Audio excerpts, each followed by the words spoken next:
Setelah sempat buron selama 9 bulan, JD terduga pelaku korupsi pengelolaan dana kelurahan Padoang Doangan Kabupaten Pangkep tahun 2020-2021 akhirnya ditangkap.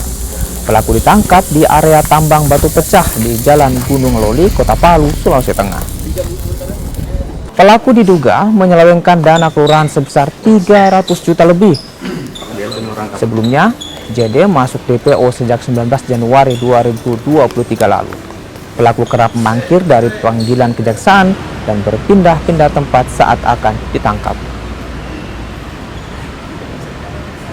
Tim Tabur Intelijen Kejaksaan Tinggi Sulawesi Selatan telah berhasil mengamankan buronan tersangka inisial JD dalam perkara tindak pidana korupsi pengelolaan dana kelurahan, yaitu Kelurahan Padoang Doangan.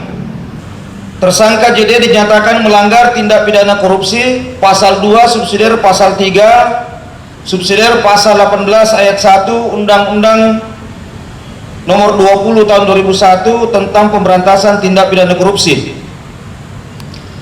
bahwa tersangka JD ditetapkan dalam daftar pencarian orang berdasarkan surat Kepala Kejaksaan Negeri Pangkep nomor 06-P4.27-FD-2023 tanggal 19 Januari 2023.